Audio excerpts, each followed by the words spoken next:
Hola, mi querido espectador. Te amo. Una noche, tres matones armados irrumpen en el hogar de un anciano adinerado que sufre de demencia. Parecía un trabajo fácil, pero entonces...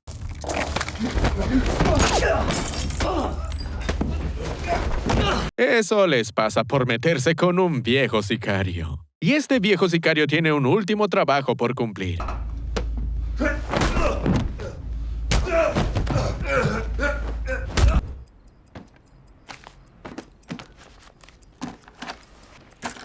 Así es como comienza esta película protagonizada por John Knox, un hombre entrado en años que se dirige a un restaurante para reunirse con su colega de trabajo, Muncie. No sé si así se pronuncia, pero así lo diré. Antes de hablar de negocios, este pretende contarle una historia que leyó en el periódico. Old school newspaper, I like it. Yeah, you know the news does come on your phone now. It's a new thing. Bromas aparte, Muncie le cuenta de una mujer que tras 35 años de casada empezó a poner algo de anticongelante en el café de su marido. Tardó 8 meses en matarlo, lenta y dolorosamente. Knox y Muncie aprecian la creatividad de la mujer, admitiendo que ni ellos son tan dedicados con su trabajo. ¿Y cuál es precisamente su trabajo? Mientras esperamos por esa respuesta, el protagonista le comenta a su socio que se irá a San Francisco debido a un asunto personal. Frente a las sorpresas de Muncie, el veterano le aclara que solo será un día, así que su jefe Jericho ni siquiera sabrá que estuvo ausente. Aún así, Muncie le pregunta si está bien, dado que no es normal que abandone la ciudad con tanta premura. Muy tranquilo, Knox le asegura que todo está en orden. Al salir del restaurante, Muncie le pregunta ¿cuándo se compró un auto nuevo? Es entonces que el protagonista se percata de que se había confundido de auto. Claramente no todo está en orden. Al día siguiente vemos al hombre sometiéndose a una revisión médica revelando que no es la primera vez que le suceden estos episodios mentales. Tras la revisión, el doctor le diagnostica que no sufre Alzheimer, sino de la enfermedad de Creutzfeldt-Jakob, abreviada como ECJ. Esta condición es tan extraña como mortal, siendo una especie de demencia acelerada que siempre termina en la muerte. ¿Ahora entienden el reloj del principio? Weeks, not months. If you have any arrangements to make, I suggest you do so as quickly as possible.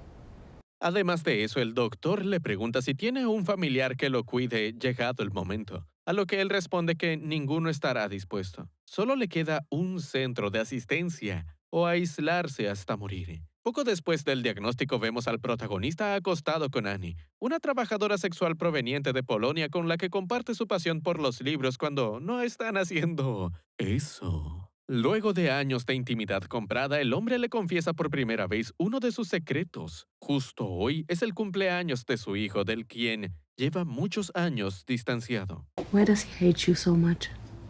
They found out what I did for a living. Yeah? Yeah. What do you do for a living?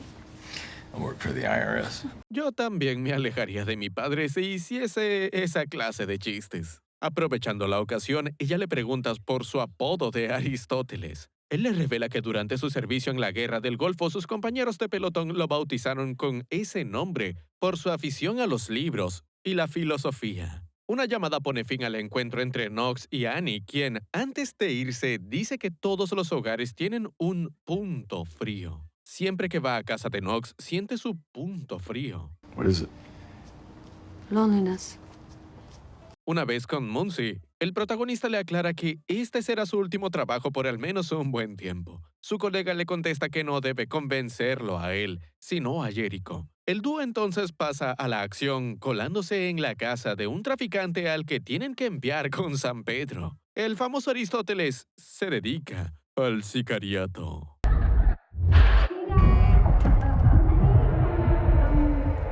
Pero quizás ya sea hora de volver a los libros. Habiendo superado el mareo, el veterano abre fuego contra la ducha donde se encuentra su objetivo. Dos cuerpos caen de la ducha, el del traficante y el de una mujer. A raíz de este incidente, Knox empieza a sufrir otro episodio mental. En medio de su dolor, alguien entra al baño.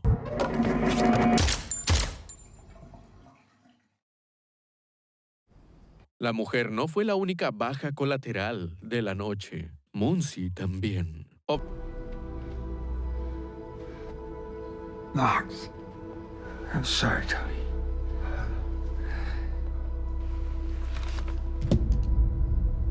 Obligado a improvisar, el protagonista le cuenta a Jericho que la mujer con la que andaba el traficante tomó por sorpresa a Muncie. Caso resuelto. Y parece que también para la policía. Cuando el lugar se convierte en una escena del crimen, el detective Rail señala que las 3 víctimas se mataron entre sí. Sin embargo, su compañera, la ingeniosa detective Emily Icari, le recuerda que encontraron la ducha cerrada. Si realmente todos murieron en el tiroteo, ¿quién se tomó la molestia de cerrar el grifo? Volviendo con Knox, este le pide ayuda a su contador para huir de la ciudad y desaparecer por completo, pues sabe que es cuestión de tiempo para que Jericho se entere de la verdad. En cuanto a su dinero, el sicario pretende repartirlo entre los pocos seres queridos que le quedan. Nada para Muncie, ya que él no tenía a nadie. Con esto resuelto, el hombre se dirige a su almacén personal para continuar con los preparativos, aunque la llave le dio por no funcionar. Yeah, the green ones, they go to our other facility at Van Nuys. Okay. El que no está funcionando es él. Esa noche alguien toca la puerta de Knox y él no esperaba visita. El veterano atiende el llamado con su pistola a sus espaldas. Del otro lado se encuentra un hombre con su mano ensangrentada que le ruega por ayuda. Do I know you? Okay, I guess I deserve that. I need your help. Dad, come, please just talk to me. Por unos segundos, Knox había reconocido a la persona que tanto extraña, su hijo, Miles. Sin tiempo para ponerse al día, Miles le confiesa que cometió un grave error y ahora no sabe qué hacer. I killed someone. Did they deserve killing? Okay. Start there. Para cualquier otro padre, escuchar que su hijo mató a alguien es absolutamente devastador. Pero Knox es otra cosa. Yendo a los detalles, Miles le revela a su padre que tiene una nieta, Kylie, aunque él ya lo sabía. Aún a la distancia, se mantiene al tanto de su familia. Miles prosigue relatando que Kylie se enamoró de un chico por internet que resultó ser un hombre de más de 30 años que terminó abusando de ella. Con apenas 18 años, Kylie ha quedado embarazada. Al enterarse de eso, Miles le hizo una visita al abusador con la intención de asustarlo. No obstante, el pervertido solo se rió de él y comenzó a explicarle cómo abusó de su hija. Fue en ese momento que Miles perdió los estribos. I stabbed him. And I just couldn't stop. Luego de escuchar su historia, Knox le pregunta si se deshizo del cuerpo, a lo que él responde que precisamente por eso está buscando su ayuda. Es la única persona que conoce capaz de ocultar un asesinato. Que sea su padre es mera casualidad. El protagonista se pone manos a la obra, no sin antes ordenarle a su hijo que vuelva a casa y que actúe como si nada hubiera pasado. En la escena del crimen, se encuentra con más sangre de lo que esperaba, incluso para alguien como él. Por miedo a que su memoria le falle, opta por escribir en su libreta las cosas que debe limpiar. Eso lo lleva a la caseta de vigilancia donde noquea al vigilante y borra la grabación en la que se ve a su hijo entrando a la urbanización. Hecho eso, se dispone a deshacerse del cuchillo homicida. Mientras su padre resuelve su metida de pata, Miles espera en casa hecho un manojo de nervios. Su esposa Cheryl cree que se debe a lo que pasó con su hija, aunque la herida en su mano lo deja en evidencia. I have to tell you something. Por otro lado, la detective Emily presenta sus avances en el caso del traficante, señalando que un hombre sospechoso fue captado por las cámaras cerca de la escena del crimen. Su nombre es John Knox. Sin embargo, no tiene antecedentes más allá de una condena por evasión de impuestos. Asimismo, es un veterano de la guerra y tiene 2 doctorados. Es difícil creer que un tipo como él se gane la vida matando gente. En ese momento, Emily es informada de que encontraron otro cadáver. Ya en la escena, Emily identifica a la víctima como un neonazi que había sido arrestado por posesión de material infantil delicado. A juzgar por la cantidad de sangre, la detective deduce que lo mataron por motivos personales. Regresando con el protagonista, este acude a Xavier, un ladrón retirado que lo inició en el crimen después de su paso por la guerra. En sus ratos libres, se dedica a hacer obras de arte como El Padrino. Esta vez, Knox le pide que lo mantenga monitoreado mientras oculta el crimen de su hijo, dado que su condición ha estado empeorando. I know I could pull this off. Question is, can you? Una semana después, el sicario se encontraba trabajando en la evidencia cuando tocan a su puerta. Se le había olvidado que hoy venía Annie. Mientras ella se instala en su habitación, se topa con unas pinturas debajo de la cama. El hombre se limita a decir que a veces recibe ese tipo de obras como pago. A todas estas, él sigue buscando en su biblioteca algo que se le había olvidado. De nuevo, Annie le repite que quiere otro libro. Con su mente dando vueltas, Knox admite que hoy no quiere estar con ella. Si bien él le asegura que no es por nada malo, ella se fija en que estaba leyendo un libro sobre neurología, concretamente el segmento de la ECJ. Cambiando de escenario, Miles lleva a su hija Kylie a realizarse un aborto. I'm the father. Her father, not I'm her dad. Sin comentarios. De vuelta con Knox, Xavier lo llama para preguntarle cómo va con su plan. Angustiado, el sicario admite que se le había olvidado. Menos mal que le dijo con antelación. Con el tiempo en contra, Knox retoma su labor con la evidencia en contra de su hijo. En eso se detiene a revisar una caja de sus pertenencias como soldado. De todas las cosas, hay una que no logra recordar su finalidad. Una llave. Confundido, decide llamar a Xavier, pero él dice que nunca había contado de esa llave. En su despedida, el protagonista le manda saludos a su esposa, Becky. Who is this Becky? She was one of my wives. I divorced her before you were born, baby. En el próximo encuentro con su hijo, el protagonista le indica que si alguien le pregunta por su mano, que diga que se la rompió tomando una copa con él. Más allá de que su padre ha estado trabajando en su coartada, Miles luce tan angustiado como cuando cometió el asesinato. En un intento de calmarlo, Knox le sugiere que le describa el día a día con su familia. En cuanto Miles dice que suelen salir al parque, su padre le pide que hagan exactamente eso, sin importar que no tengan ganas. Su rutina debe ser la misma ante el público. Asimismo, le recomienda que, pasado unos días, se vayan a su cabaña en el bosque, aunque Miles le recuerda que la vendieron. De hecho, su propio padre firmó los papeles hace unos años. Obviando esto, el protagonista le advierte que tendrá que tener sus agallas al momento de que relacionen a Kaylee con la víctima. Tiene que hacer lo que su padre haría. I never hated you, you know. You were a good dad in your way. I remember a lot of good. Al otro día, en cuanto Miles y su familia salen al parque, Knox irrumpe en su hogar y planta las pruebas del asesinato, como el cuchillo y un pelo de la víctima. ¿Será esto parte de su plan o su mente lo está saboteando? Poco después, ya en su hogar, el sicario recibe la visita del detective Ray, quien le informa que es solicitado en la estación de policía. Mientras él espera por ser interrogado, Ray le informa a Emily que todavía no tienen suficiente evidencia como para afirmar que el asesinato del traficante y del neonazi fue del mismo tipo. Ella entonces se queja de que él siempre le está echando la culpa a un hombre. Fine. The ME has not had time to run DNA sequencing to look for a match on the second them, they, or their. Is that better? Por favor, que nadie se ofenda, es solo un chiste. Una vez en el interrogatorio, Emily le informa a Knox que está trabajando en la muerte de su compañero Muncie. Él contesta muy tranquilo que nunca ha tenido compañero. Lejos de colaborar con la investigación de la detective, el sicario deduce que el padre de ella es Peter Icari, un oficial amigo suyo con el que, de hecho, habló hace poco. Mr. Knox, my father is dead. What? What happened? He was shot in the line of duty 12 years ago. Obligado a disimular, Knox señala que, de tener evidencias contundentes en su contra, ya lo habrían arrestado, por lo que puede retirarse sin problemas. Al revisar su libreta, el veterano recuerda que debe visitar a su exesposa Ruby. Como ella no atiende a la puerta, él recurre a la llave escondida en el jardín. Después de tanto tiempo, sigue estando ahí. Al entrar, no hay rastros de su esposa, pero ve una pelota rebotando en el patio. Miles? No suficiente con esto, el hombre se fija en la lista de compras de Ruby y comienza a anotar lo que falta, como si nunca se hubiera ido de casa. John? What the hell are you doing in my kitchen?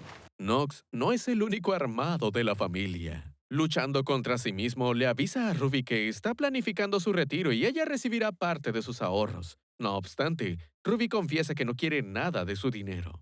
I never wanted anything from you, except for you. But I guess we both knew that was too much to ask.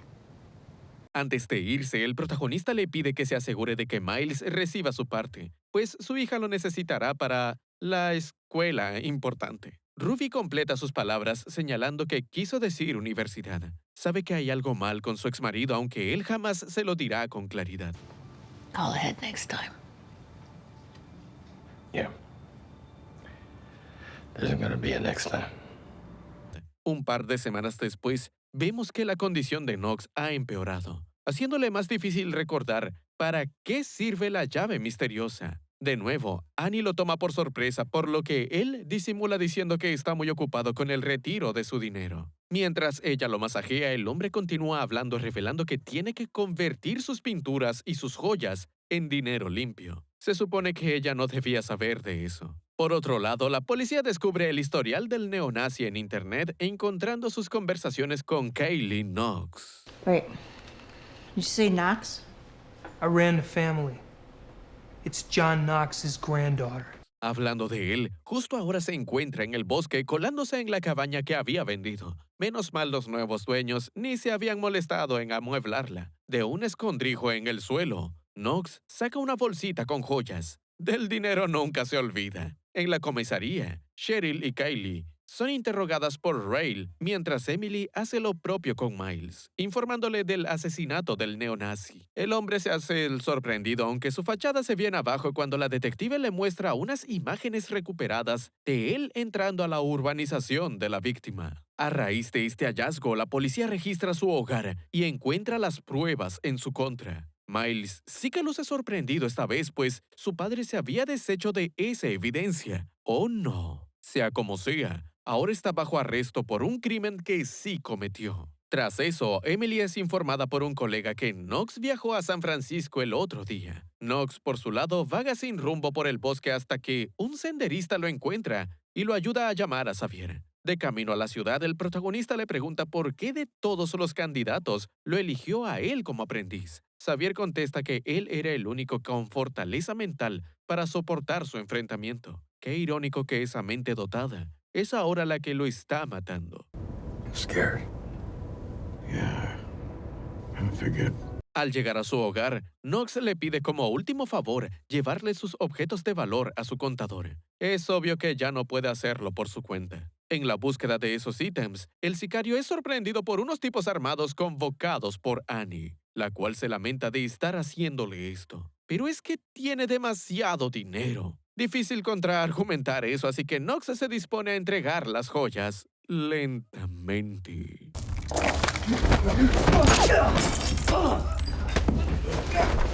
Luego de neutralizar al último de los hombres con su libro de neurología, el sicario los remata a balazos. Annie tampoco se salva.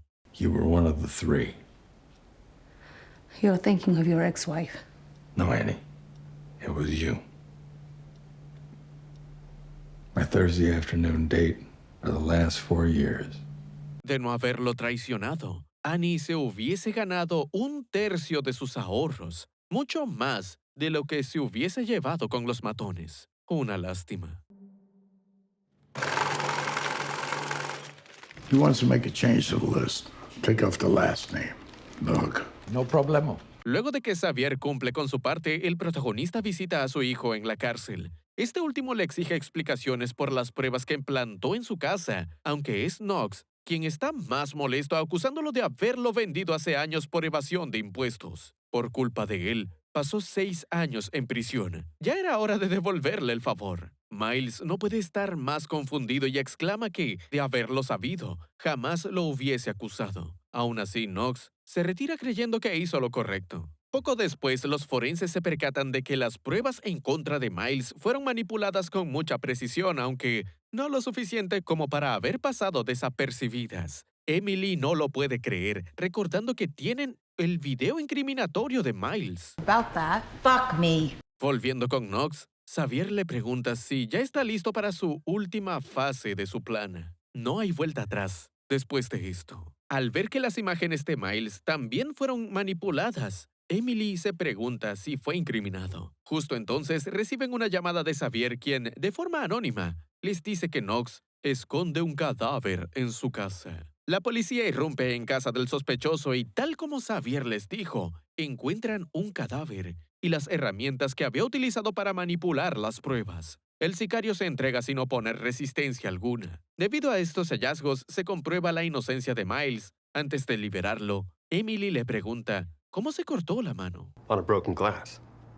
Where? At my father's house. Comprendiendo el plan de su padre, Miles se refiere a él como un absoluto desperdicio de persona que siempre lo trató mal. Es por eso que cuando se enteró de que estaba evadiendo impuestos, lo denunció a la policía. Eso explica por qué su padre lo incriminó de un crimen que no cometió. Las vueltas que da la vida. Unas semanas después, Emily visita a Knox en prisión y le pregunta si mató a Muncie. When's he coming? They've had newspapers here. Muncie likes to read newspaper. Lo hemos perdido por completo. En los pasillos, Emily se topa con Miles y le pregunta por qué desea visitar a su padre si se supone que lo odia. Si bien Miles le da la razón, su padre sigue siendo el asesino del abusador de su hija. Al menos tiene que concederle eso. Emily entonces le avisa que Knox será enviado a un centro médico donde pasará sus últimos días. Ya con su padre, Miles ve con sus propios ojos lo deteriorado que está. Ni siquiera reconoce que está frente a su hijo. En su lugar, Knox le comenta que hoy su hijo pequeño tiene un juego de fútbol. Entre lágrimas, Miles comprende que es su momento de despedirse. Love you, Dad.